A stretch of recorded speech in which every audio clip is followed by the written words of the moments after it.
Hello, everybody.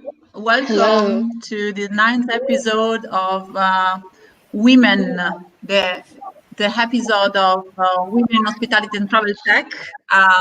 Very active group in LinkedIn. Suggested to subscribe and also follow the next episode next week. I'm happy to be here. My name is Giulia. Eremita. I'm working in the industry of the hospitality and tech since 12 years now.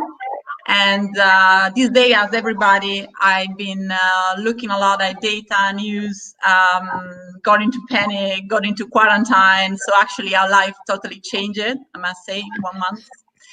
And so once Rita Varga, the owner and founder of Women in Hospitality and Travel Tech, offered me the chance to put together the content and to just try to analyze a bit more the situation, I was happy to do so because so far I was just passively looking at news, and I really want to share experience and feeling and thoughts about the situation, and also some data.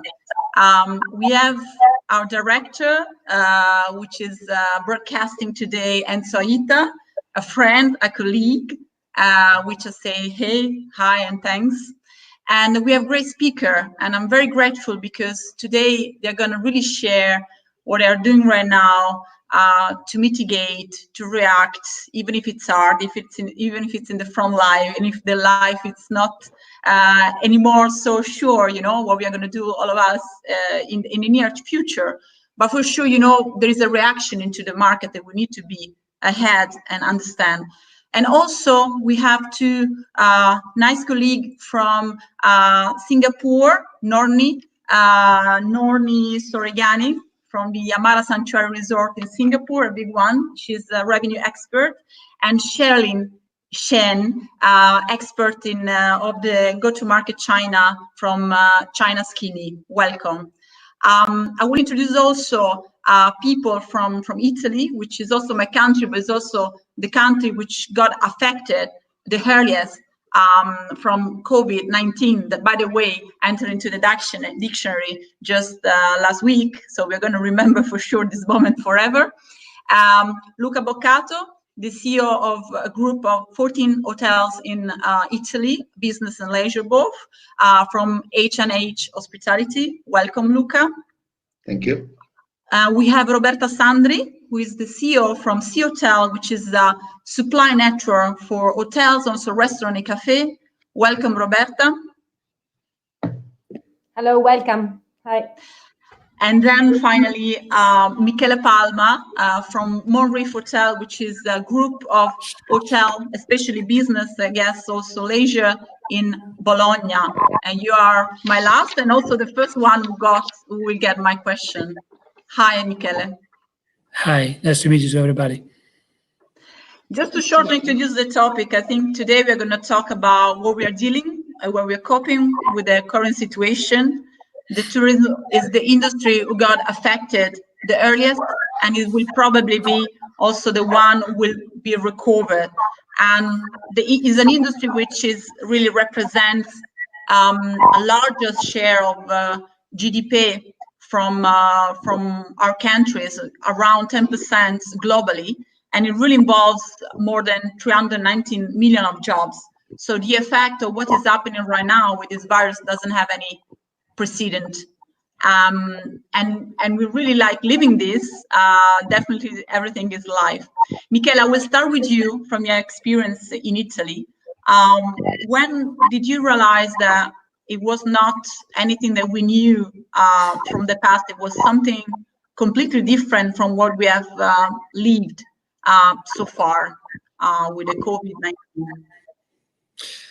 Unfortunately, immediately, because as manager, I handled a few period not simple, like 11th of September, like the SARS period or the Lehman Brothers crisis, but it never happened that we can see literally disappear in only 3-4 days, something around 500,000 euro in terms of total revenue. So this is immediately it seems very, very strange, very aggressive type of crisis. And in 14 days, we've seen disappear 2.5 million of euro in our total revenues. So it means that we are talking about a very, very unique event, a very, very aggressive crisis, so rapid and so incisive. So I think the importance of this moment is immediately appear like dramatic. So just to understand, how many rooms do you have with Monrif? Was my question before. We're managing 505 rooms in 2 hotels based in Milan, in Bologna, 1 hotel based nearby Milan, and more than this, we have a resort based in Siena. We are talking about other 100 rooms. So in total, we are managing more than 600 rooms, and the crisis starts in the business city immediately. A few weeks ago, the drama was also shared with the leisure destination, because the business market was the first market that stopped its activities immediately, because the social distancing and the worries about the travel was the only one solution that all the enterprises can apply to save its staff, to save also all the activities already programmed, already shared with the staff from during the month of March and April. So we see immediately this drama immediately. And so, what's the situation right now? Did you close when did you decide to close? And how was the reaction from the market? Yeah, we start immediately to talk which kind of solution was necessary to apply. But my idea was to close immediately the hotels, because the problem is that the market is completely disappeared. So I thought that was useless to think about commercial solution, marketing solution, on apply any discount on the revenue activities or on our distribution channel, because there's no market, there's no more demand about our hotels.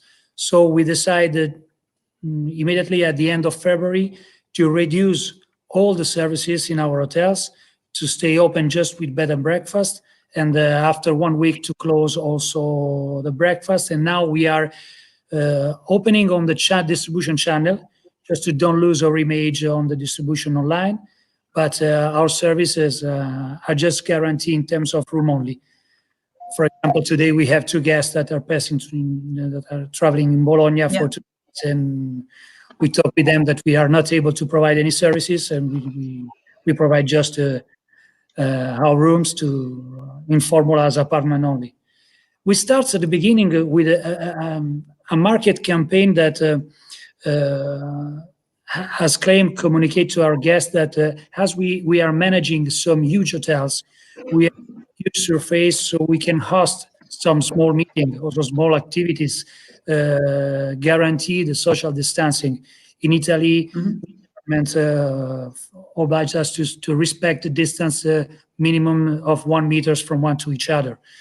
But we say that after 1 week about some advertising on Google, there's no answer.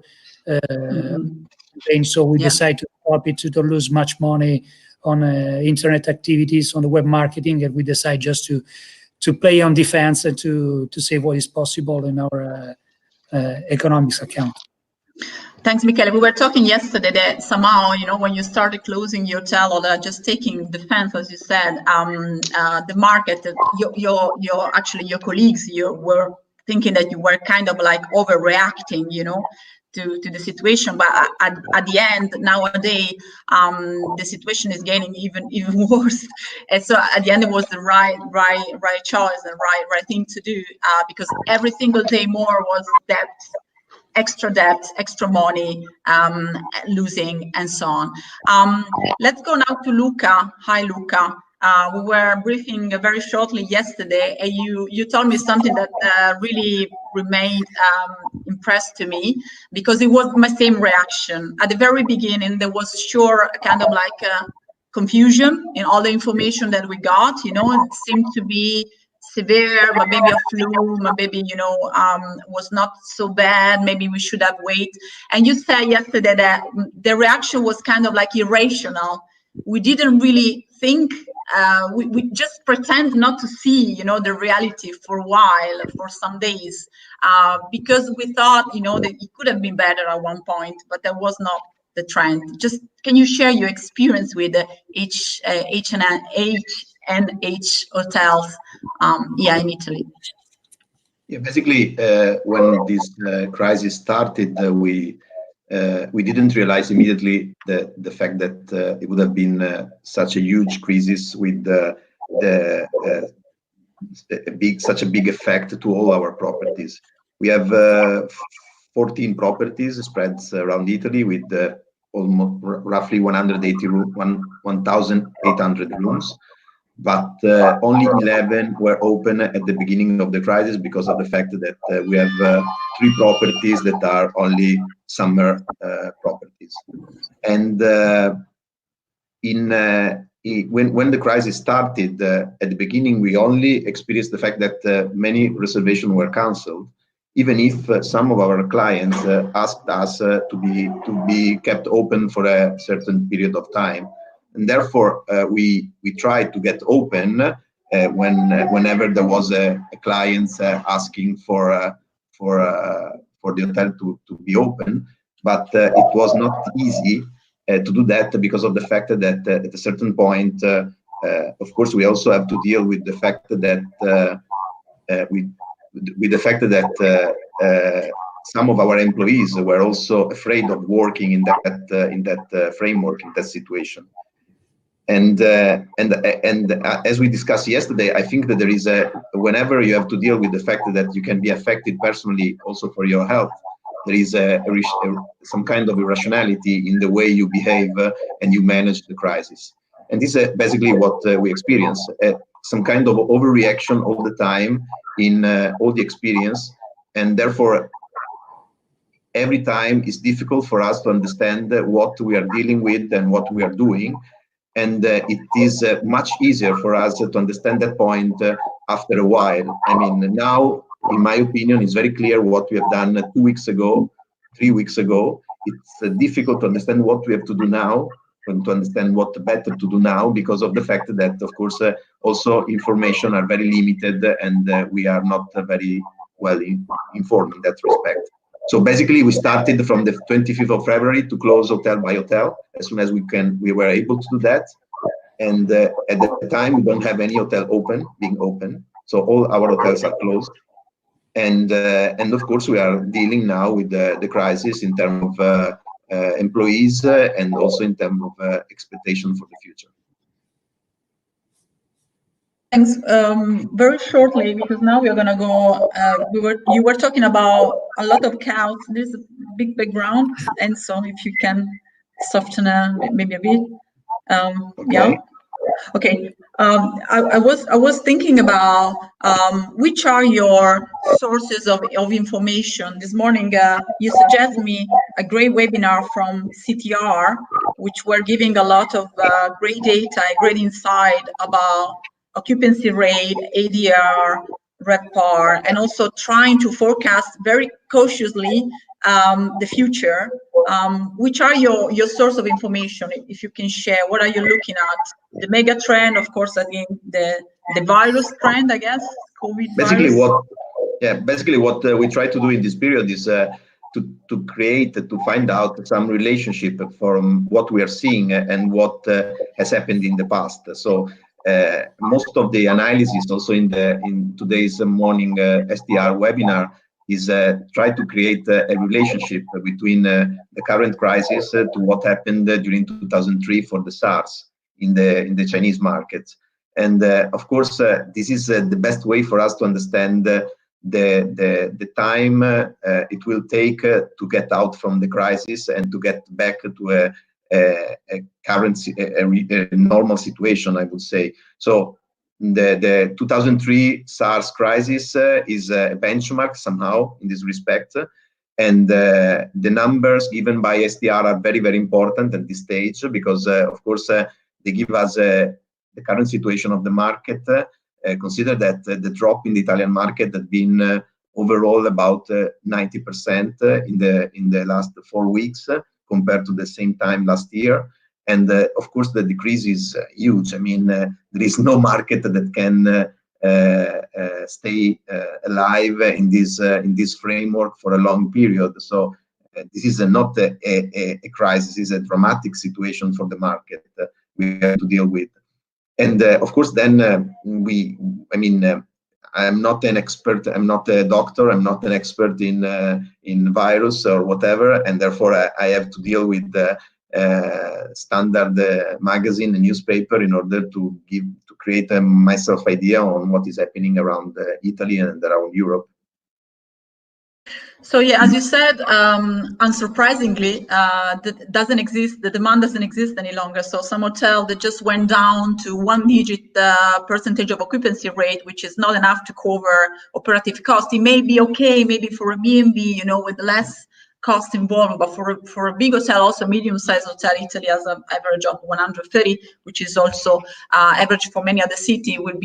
It's hard to keep open just because of workers, health workers, and so on. There is a great initiative now from Airbnb to support the volunteers and health workers and doctors, but still, hotel need to take the bad decision, but it's actually the right decision not to just sink and have the chance just to close for a while, temporary, in order to preserve jobs and to open for the future, which is also hard to do. I don't envy you guys because you're really in the front line. But yeah, it was actually is the right things to do. Now the thing is to look at the future. I would like to talk now with thanks, Luca. We are going to come back. I would like to talk with the Shen. I got to know her because she was mentioned in our financial magazine, Sole 24 Ore, and she was doing some analogy from some similarities in between SARS, post-SARS, how it's going to look like maybe post COVID-19. But she also has a great data to share. Sheryl, how is the situation now in China? I've heard the occupancy rate in tourism went a bit up to 20%.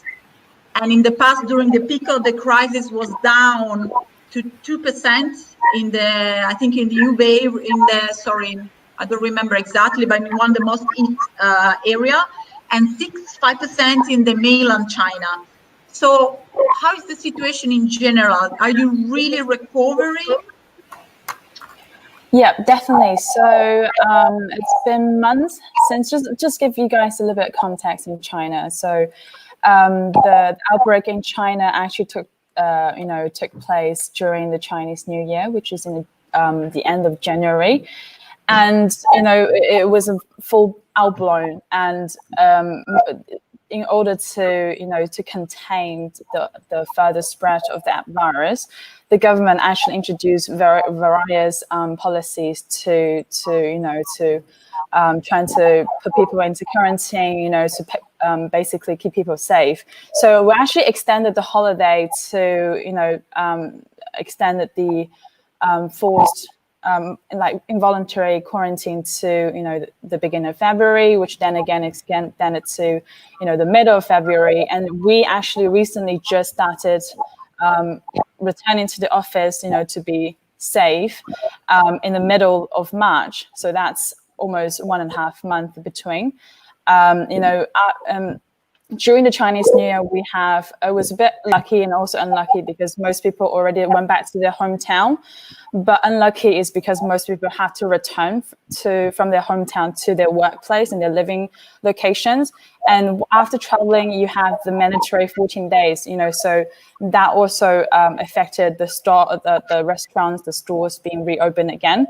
So that 1.5 months, you can walk down the streets and most of the stores, even in the busiest cities like Shanghai, in the busiest streets, and now it was completely empty.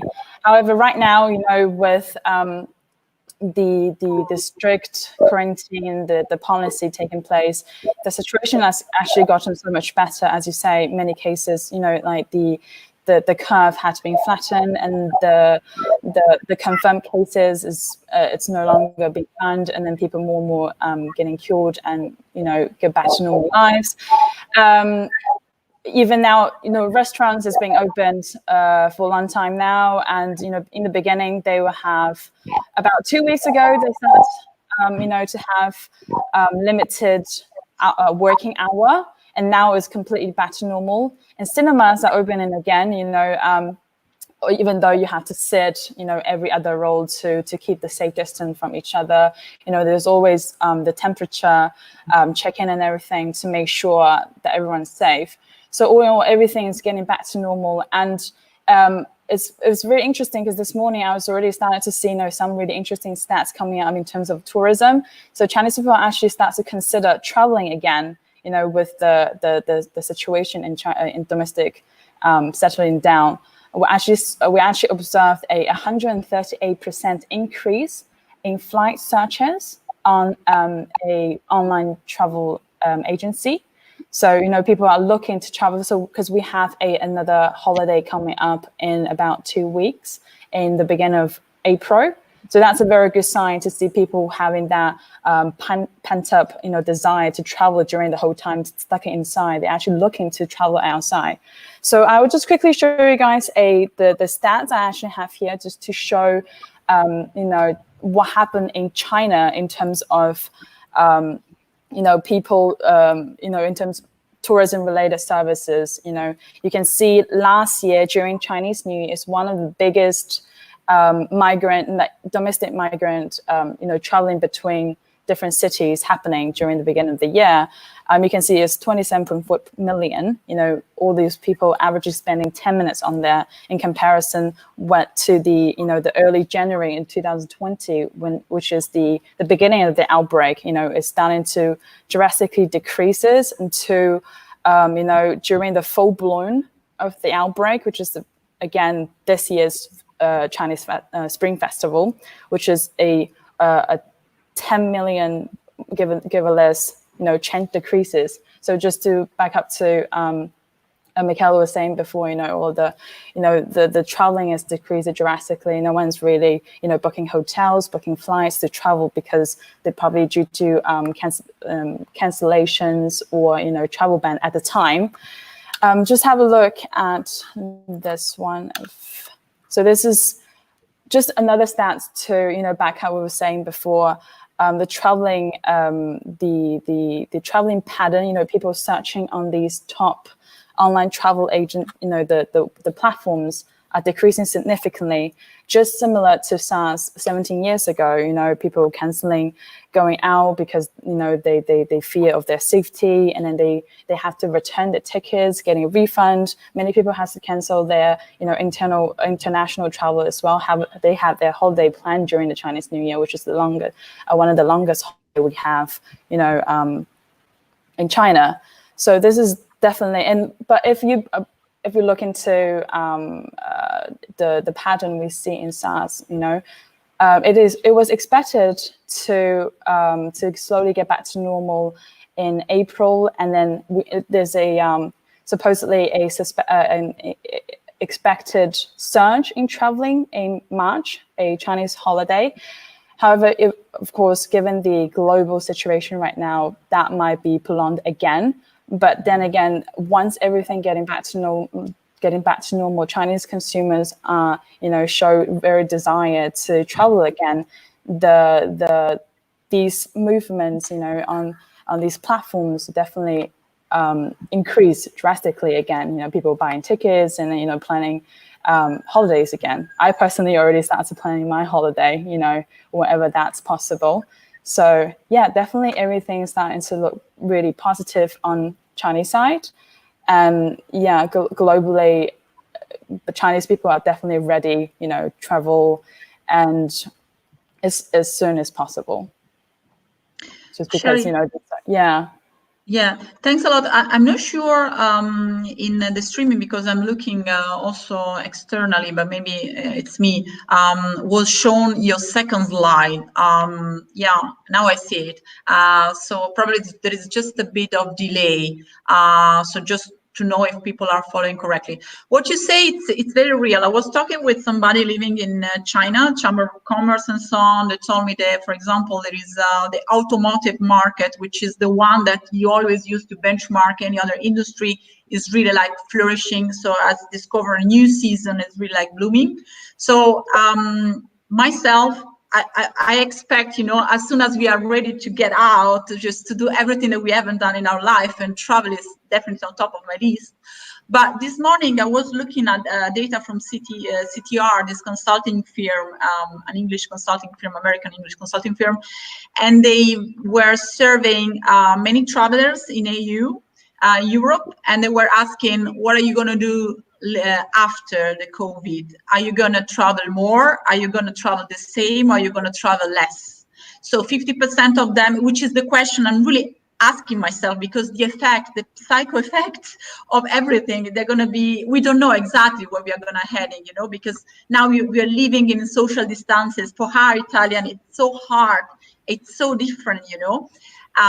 So people from Chamber of Commerce and also people living in China, they told me, you know, 2 days ago, the government said mask outside. Chinese, they're really practical. Mask is outside, you know, so you're really more reacting. So my question is like, what's going to happen to European and Italian especially? So this survey, just to come back, this survey said 50% of the people would travel the same, but 35% of the people would travel less than the past. So there is still this idea that maybe, you know, a virus, any other kind of like weird virus from this world may happen at one point, and we need to be really like careful, you know, not to take it. Just imagine the cruising industry, every kind of like traveling where people, you know, are very close. How it's going to be how's going to look like, you know, in the future, this kind of traveling. Yeah, we don't have for sure we don't have the answer for the future. Let's stay, I come back to you very soon. Let's stay into the topic, for example, with Singapore, and then we go to Roberta, to the supply chain, which is closely related to the hospitality, definitely. Norni, hi. What about Singapore? I've read that I've seen that you don't have so many cases coming from China, hopefully. I've read that you closed the border with Malaysia recently. Yes. And I've heard that some of your hotels are housing people in quarantine. Yes, so quarantine. Correct. So people that they have to stay 2 weeks, and the government is providing every kind of supplies, every kind of like food and accommodation and so on. Of course, they are not named.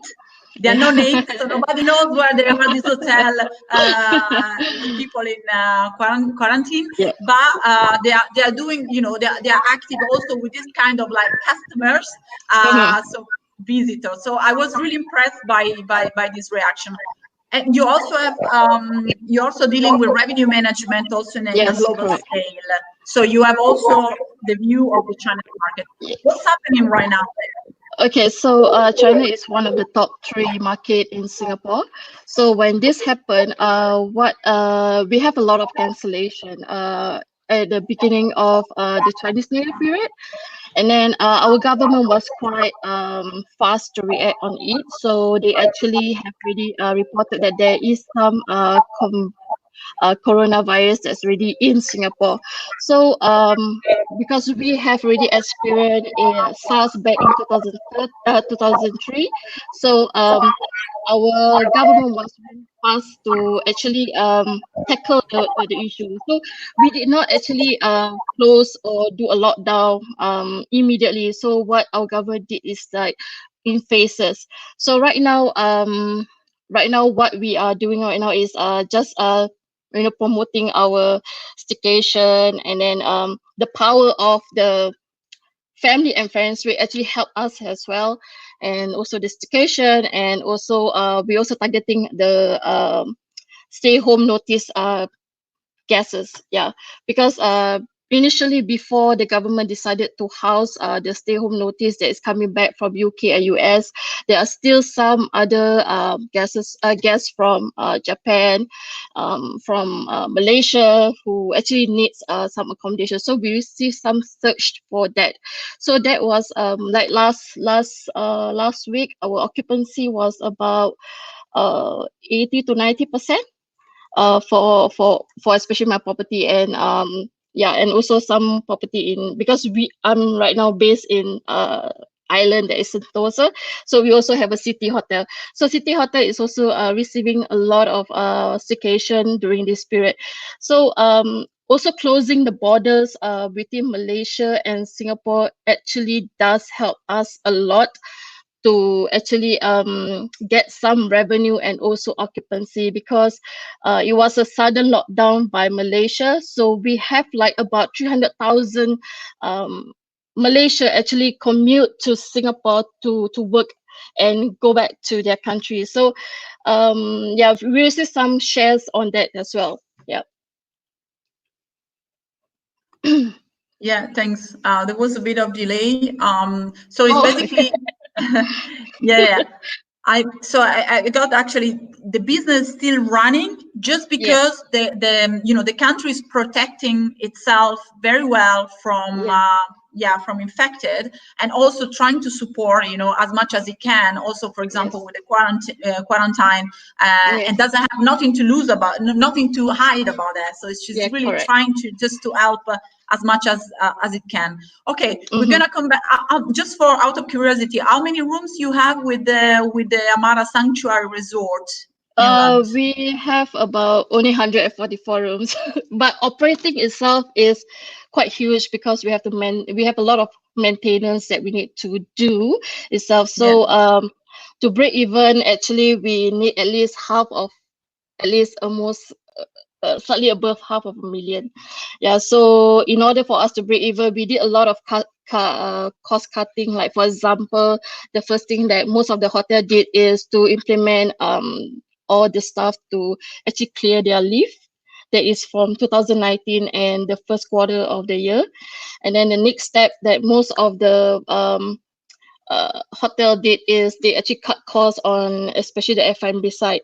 So for example, if you have like a full buffet every day, so what we did is actually we had an a la carte buffets, a la carte menu instead, just to cut costs on a lot of that actually saved us at least about 10 to 20% on the operating costs. And then the next one, what we did is actually looking at the saving the energy. That actually costs like saving about 30% of the total operating costs. Yesterday, out of curiosity, we were talking with Luca about operative cost because as I'm not an hotelier, I didn't have an idea about, but I was really surprised.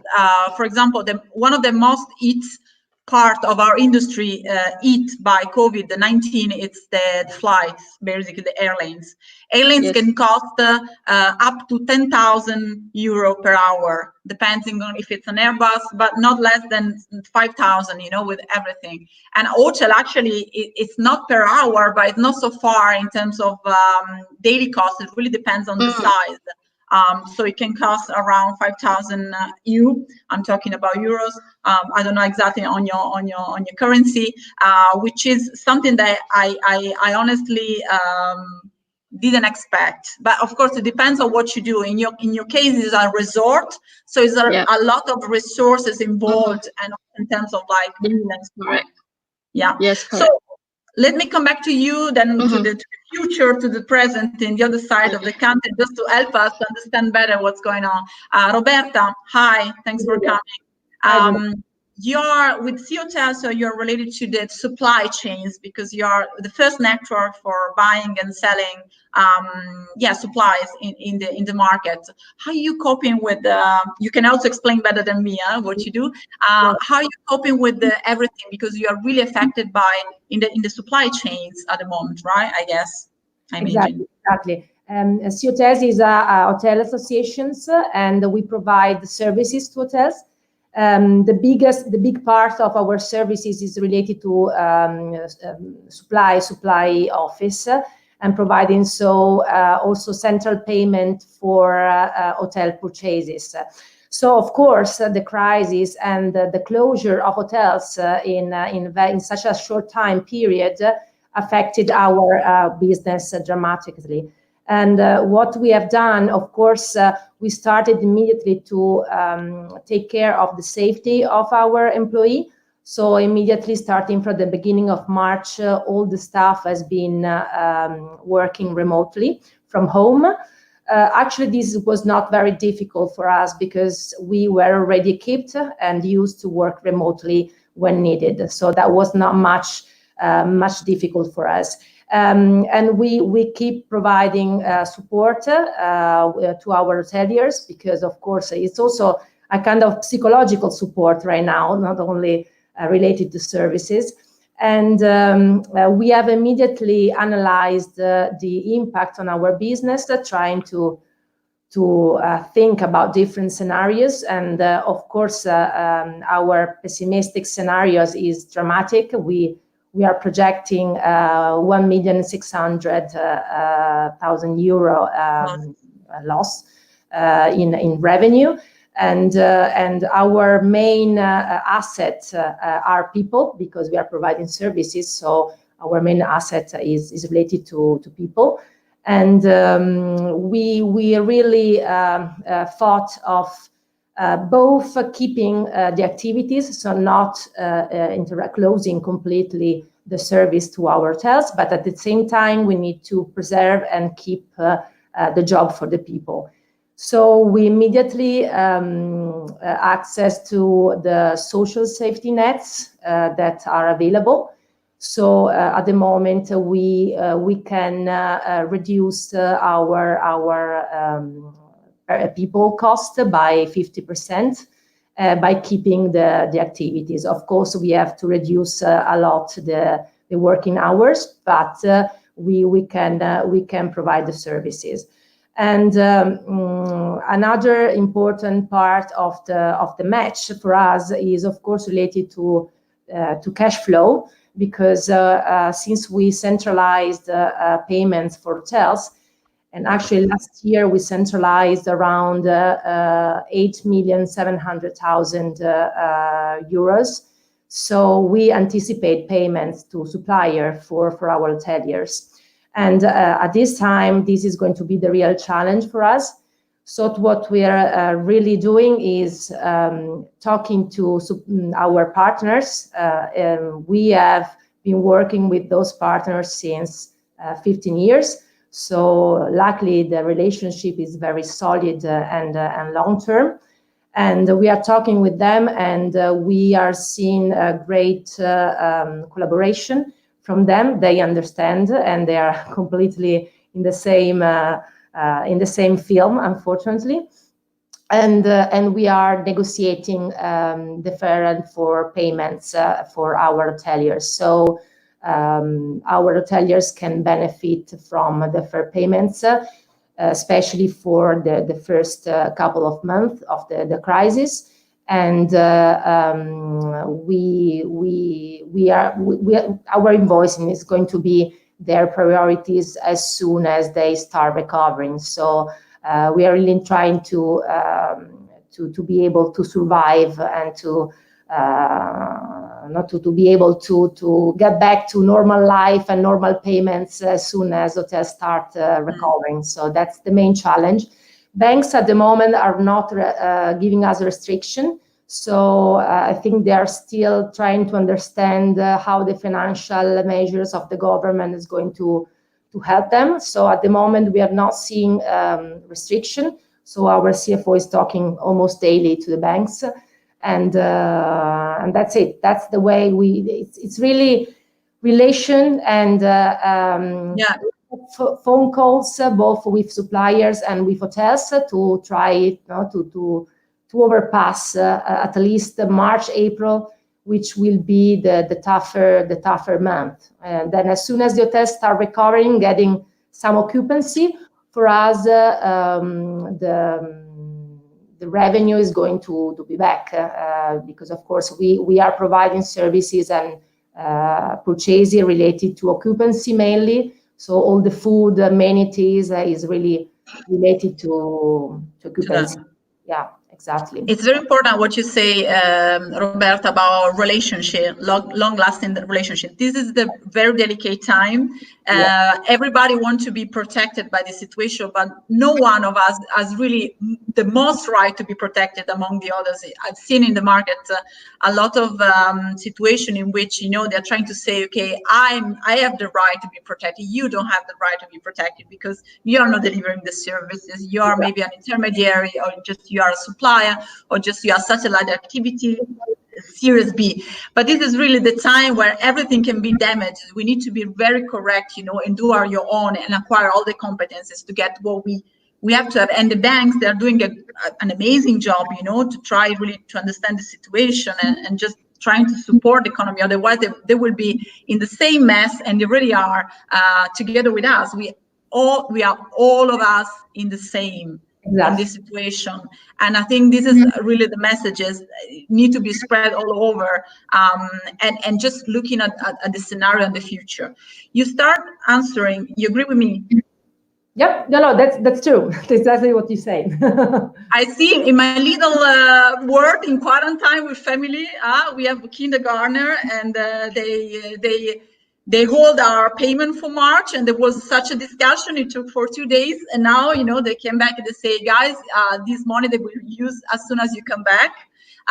Just try to understand our view, and we understand your view. You know, try to come into the middle, because everybody of us need to do business to safeguard their own interest, but it's not anybody, you know, more entitled than another. I think this was a big learning for me this week, because we were like all the moms totally angry. You know, we wanted to have our money back, but actually we will have it. Yeah. A question came from Susan Baroni, so just about the recovery. You talked about, are you ready for the recovery? Are you planning this scenario? Are you know? Actually, we are working to help hotel to be ready to start again. Actually, we have seen different situations, because even with hotel closed, we have seen hoteliers taking advantage of this moment to do some refreshment, restyling, or actually to get some training of their staff, or trying to think differently their business. So actually, we have seen requests for our suppliers in the building area. So we are losing all the food, but we are still providing and getting requests for the other part of the supply chain. And then we offer our 3 hours of our specialists to help hotels doing analysis or having suggestion support on different areas, because we provide free support on revenue management, or how to manage cancellation, for example, or how to communicate correctly on social media, or which are the investment on web and digital marketing that you should plan for the future when you start recovering. And for example, another area important is the energy consumption. So we help hotel doing analysis on the energy consumption, and if there are opportunities for saving, we help them to get advantage of the opportunity. So actually, these are all activities that we are carrying on at the moment to help hotel in getting saving and getting ready for the start. We are constantly in contact with suppliers, especially for some requests that will be very, very interested in the near future. For example, all the products and machine related to sanitation is going to be very, very of very high interest when the hotel will going to reopen, because this is not going to be a commodity. This is going to be a must, because people will be scared, of course, to travel and scared to get the virus back. So hotels must be ready to guarantee the sanitation of common areas and rooms. And therefore, now we are collecting all the offers and all the solutions that suppliers can offer to hotels. And in the next week, we are holding also a webinar to our members to present all the opportunities. And this is really going to be very, very important to act now, because then you need to be ready when you open to guarantee the sanitation of the rooms. So this is another area where we need to work now to help hotel to be ready.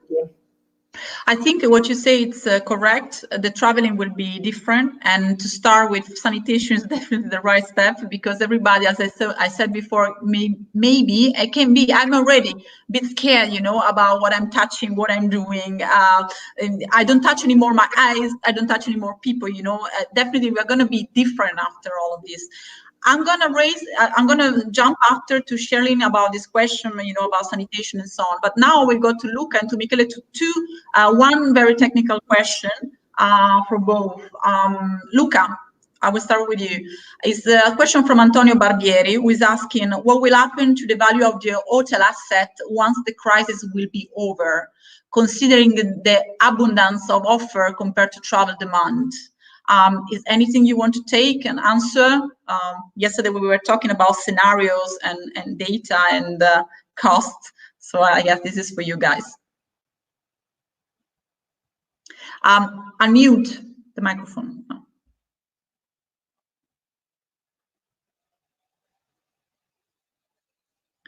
Yeah. Okay. Can you hear me? Yeah. Yeah. Okay. So the question depends on the opportunity we have in the market to start creating value again. The value of an asset depends directly from the ability of an operator to pay a lease over the asset. And the payment of the lease depends on the ability of the operator, the capability of the operator to create revenues. And therefore, as soon as we are start getting back from the single-digit occupancy period, I think that we will be able also to understand if there are going to be some decreasing in the value of the asset because of this situation, this framework, depending on how long it will last. So I think that sooner or later we have to be able to come back, probably with the different behavior in the customers. But I think we're going to be able to be back to the pre-crisis numbers, meaning that in a certain period of time, I don't know what long would be that time, but we have to be able to get back to 60, 70, 80% occupancy ratio, and therefore at that time. That numbers will reflect the ability, the capability of the asset of the operator to create value, to pay a lease, and through that lease also to pay to define the value of the asset itself. If this value will decrease or not depends on all these numbers to be to move in a coherent way.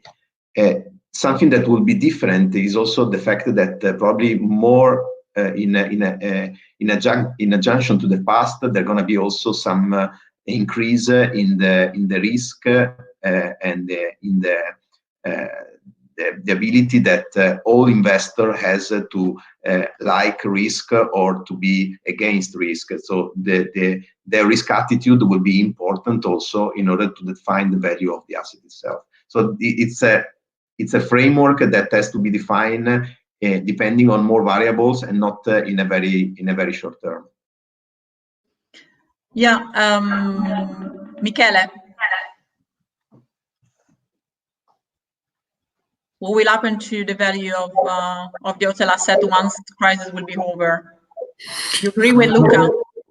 Yeah, I agree with Luca, but I think also that this part of the crisis will be comparable to what's happened in 2008 with Lehman Brothers crisis, because I think we will survive. Only the company that was oriented to provide quality to the guests, that are a good level of cash flow, they are solid about this financial aspects, they will survive after this. So I don't think the global value of the hotel asset in Italy will decrease in terms of value, but I think that we will find a lot of opportunity for the operators that are strong and can survive to this crisis. yes, maybe there is an offer that is more than compared to the travel, is over compared to the travel demand, but I think in a few months we will be the phenomenon of the revenge spending. No, we are listening a few times this word. So I think the difference will be between the operator that are strong, are very, very coherent with his financial asset. They are able to reimburse the lease, to have a right cash flow, and they will be more stronger maybe at the end of the crisis. All the improvised operator or the company that has made some business over than their capacity will be dismissed on this the new playground. So we'll find a selection of a competitive operator more stronger than the past. But the value of the global value of the hotel Italian hotel asset will be the same. Also, I think it makes no sense to make any kind of this evaluation now, because obviously no one has cash flow now, so there's no hotel that is in a good position to be sold, to be evaluated, or there's just opportunity for the operator like us or like Luca, that you are specialized to manage the hotels. Maybe that in a short time we can find some more opportunity, because there's someone that will be forced to leave the hotel that is managing now. And if there is some company very well organized, very strong, by this way can find new opportunity. So it depends about what kind of operator you are and what kind of analysis is really necessary to do now. I think also we are passing a moment that maybe the only one solution is to stay to stop in this situation. Just wait that the storm will be gone away and restart about all the financial evaluation. Yeah, sorry guys, I was trying to share something because before I name a company wrongly, and I would just wanted to give you two data about the company is called STR. They do webinar about update and trends. There was the chart where they said, okay, what are you going to do to travelers? What are you going to do in the future? You're going to travel the same, more or less. And 31% said actually in the future they would try, in the first 2 weeks of March, it was 31%. In the second week, second and third week of March, 50% of them said, I would travel less. There is a certain, I'm going to close now, there is a certain there's a certain scaring behavior and thinking from travelers from the future, which we can really understand.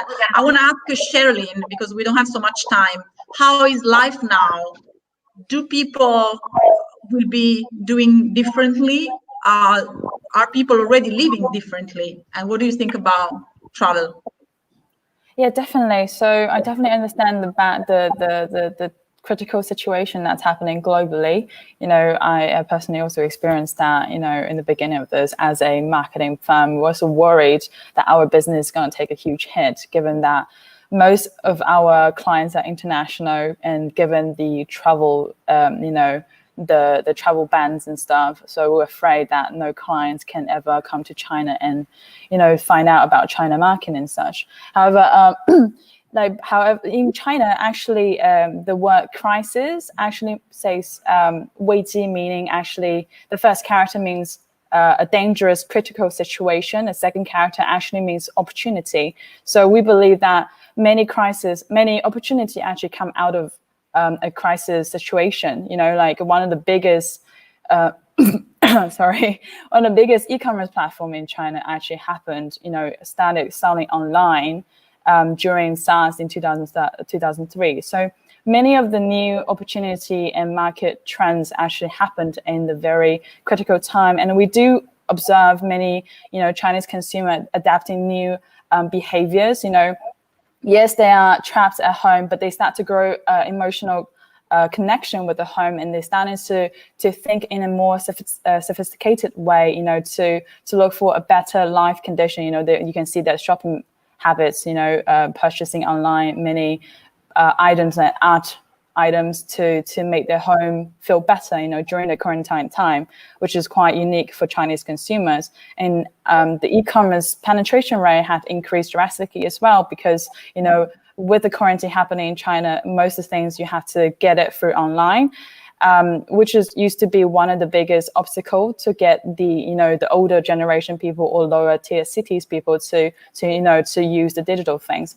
So we do see a lot of changes, and these changes can be mostly positive as well, just people to dealing with this kind of, you know, the critical time with the positive, you know, approach. And these behavior, we believe that some of them will stick for a long time as well. So hence, you know, with Chinese consumer being one of the biggest purchasing, you know, power, with the futures rather positive to, you know, in terms of traveling. Once everything, yes, the time might take a bit longer, you know, for them to really traveling again.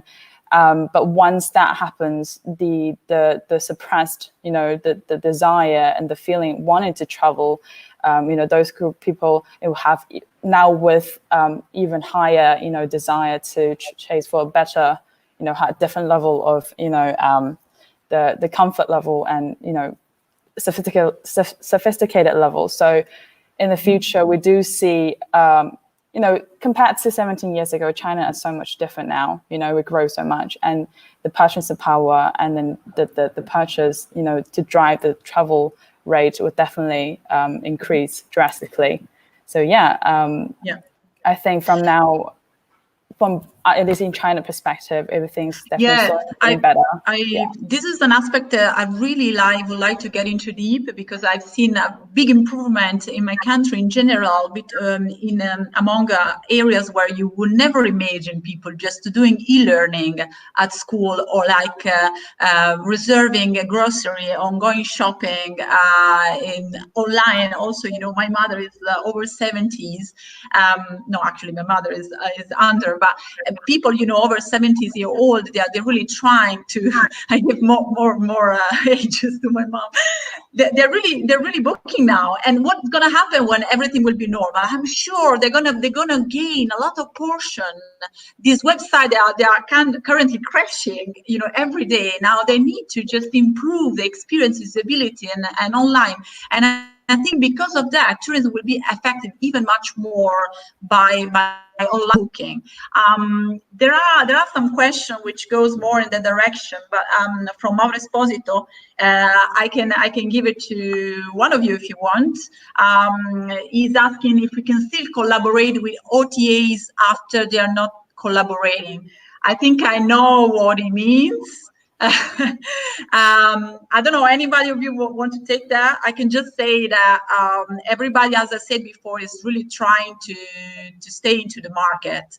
Sometimes it's really important the way you do that, and the word you use, and the email you send, and especially in this very delicate moment. So in Italy, basically happened, and some OTAs, they really forced hotelier to a very strong cancellation policies, so it was not at the end their own choice for some reason. So it got a bit of like one against each other,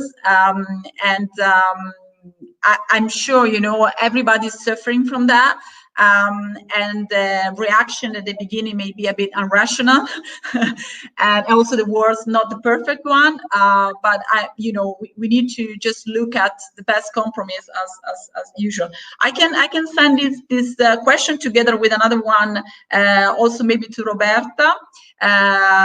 This is about OTA, so distribution. I don't think it's going to disappear. I think we need to find a new way to work, and of course, the future is going to be different, I'm sure, in the midterm.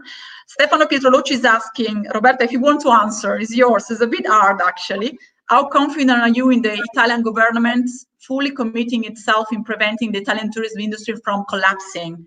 I'm thinking about the full coverage of the losses to allow a prompt restart whenever the market will be ready. Do you trust on our government? I don't know what to answer, honestly. I don't have... we need to trust. We just need to trust what we can do. What's the alternative? Not to trust. And then where we're gonna go, you know? We need to help each other, the only way. All the chain. Consider that in the last document provided from the government, the word hotels compared just 2 times. So Italia, yeah. Not the right attention to our industry, because we are an industry. Yeah. So I'm not much confident about that. I think I'm more confident about what we are able to do with our forces, with our strategy, with all the. Yeah, but Michele. Sorry. Sorry. I think that also we have to ask ourselves the reason for which there are only twice the word hotels in that document. Probably in terms of representation, we are not been able to be asked to be listened to in order to before written that document, and this is our fault as an industry. I completely agree with you, Luca. I'm completely agree with you. Regarding, if I can, Giulia, regarding OTAs, I would like to use what Roberta said before, because I think that the difference is considering that the opportunity to consider them as a partner or just a supplier. If we want to create a long-term relationship, and that's the relationship we create with partners, we have to help each other. For what we have seen so far, there is no partner relationship, but just a supply relationship. And that is an approach that probably from OTAs had to change, and probably as hotelier is something that we have to consider for the future. I'm, you know, as coming from that sector, sometimes I'm surprised. I'm really surprised by the reaction, but I don't know everything, you know, on the back, because I'm not from OTAs. I'm from a meta search, which is actually dealing with OTAs as main customers. But yeah, I know what you mean. I know what you mean, and I think we all need to be very careful with what we do and what we say, because everybody's going to remember, and the scenario will maybe completely different in 1 year in 1 year time. Norni, I just sent you out from the Italian things. Tourism, hospitality, an important industry, making a big impact in the economy, and your thoughts? I guess it was lagging just now, so I can't really hear your question. It was lagging just now. Yeah, sorry. You know, I'm talking about government. It's the hospitality industry seen as a important economical, you know, player into the market. Do you feel safe? Do you feel secured by and protected by your states and by the measure?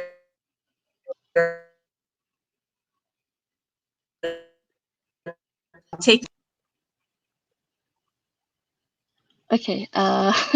I think your question was like actually your question like, but I managed to get okay. Yes, our one of the thing that drive our economy well is industry. That is the travel industry.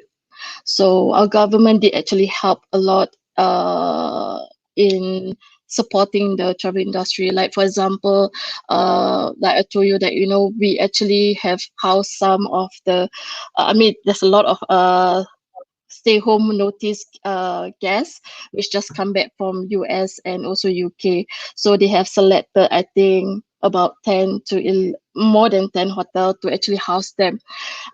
So another thing is that also like for example, I'm in a Sentosa site, so we actually paying rentals to, we actually a tenant to a Sentosa development, so they are also helping us on like be more flexible on the rental by paying installment instead of a full lump sum until we recover. And then also they also help us to market our hotels. So in terms of like staycation, and also STB has already also helped us a lot in also trying to minimize the impact that we have. So yeah, I think it's a different reality, because I mean Singapore acts as a DMO, so as a destination marketing organization. It's really centralized. As in Italy, we have many entities, and we don't have a representative basically in our government for only entitled for tourism. That makes a big difference. Yeah. Yes. Guys, time is over. My last question to Luca is also something we've been discussing yesterday with the guys of Buy Tourism Online, which is an event running in Italy for online. So we made this event in February, then we forgot each other's, everything happened. And then yesterday we were really exchanging idea and exchanging point of view. And I see that hoteliers are really looking at data, but also just trying to draw thousands of scenarios, where we're going to open in June, maybe we're going to open for the Italian in summer, and then we're going to close again, and then we're going to open again for the inbound. So it's like crazy projection, crazy forecasting. Luca, to you, last word. What are the scenario? How you moving? Try to understand when it's going to be the recovering, and what you can suggest to people listening now. I think we have to reply to this single question. We have to think about at least different sub-questions.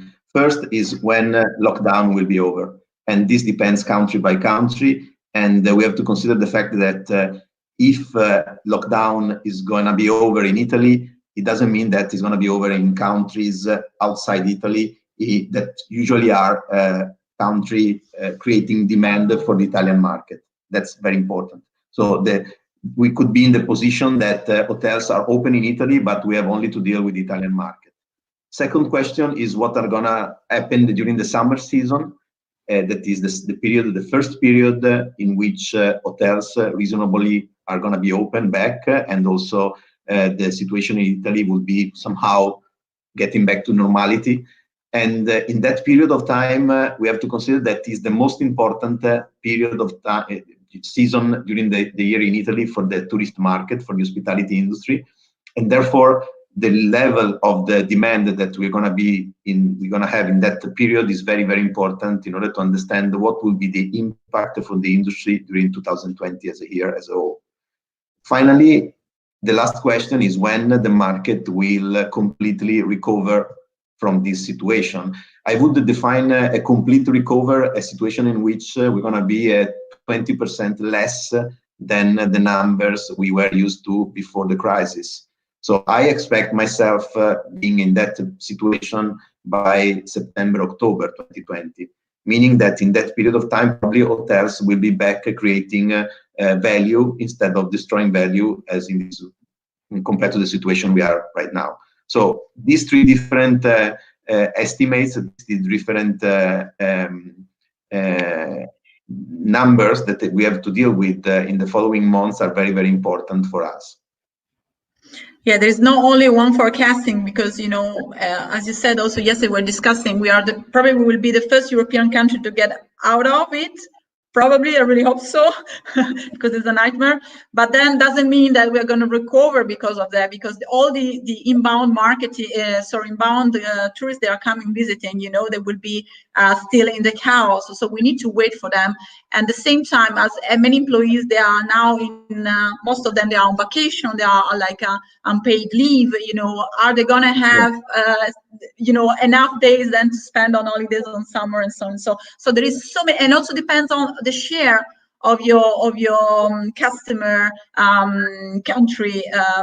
Where do they come from? Is it more inbound? Is it more domestic? It's really depends. There are so many variables. We can't compare so easily with one or mainland China, because everything is on its own. There is a question. I don't know who want to take it. It's still about Italy. Sorry, girls, but this is really like the last one.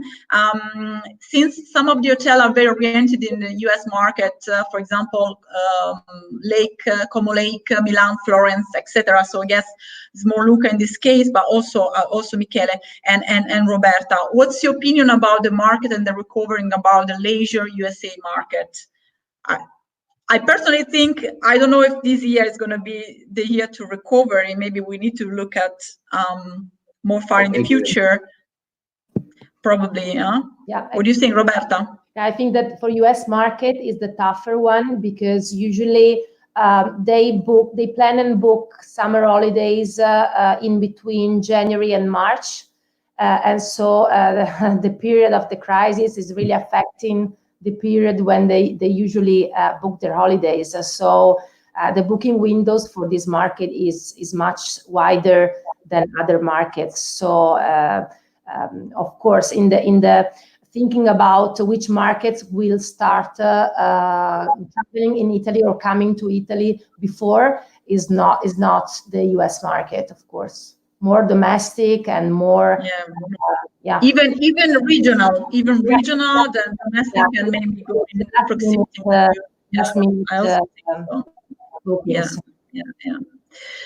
Guys, Luca, Norni, Roberta, Michele, and Sheryl, many thanks for coming, many thanks for joining, many thanks for being so open to share, thoughts, feeling, and solutions. Have helped somebody to understand. I really invite you to come for the next episode of Women from Women in Hospitality Travel Tech, which is a very active group on LinkedIn. You may join. Also, the guys are Luca and Michele. You are welcome to join this very active group where the mission is to inspire, get inspired, and just to help women, and support women in the growth, in the professional growth, and also to speak out on their expertise skills. We had today three great women, Norni, Roberta, and Sheryl. By the way, Luca, I've heard that you have the company with the most representative female managing director. So you, out of 14 hotels, 12 are managed by girls. How important is you're lucky, you're a lucky man. You're very lucky. We are a minority. We are a minority. Great. Finally.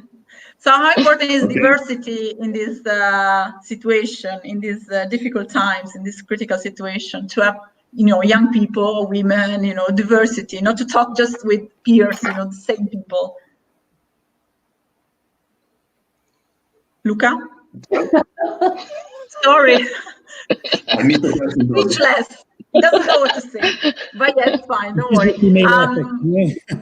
About this question, we will ask you to answer in comments. Maybe you haven't heard me about diversity. How important it is to have a diverse team, made by different gender, different generation. I have some problem in the connection, probably, because I missed part of the question. Final time.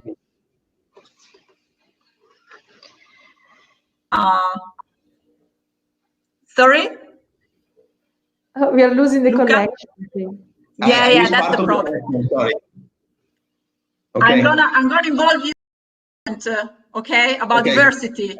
You're not gonna escape. You're gonna answer that. Okay. Thank you, Michele, Luca, Norni, Roberta, and Sheryl. Thanks a lot, Rita and Enzo. Good job. Bye-bye.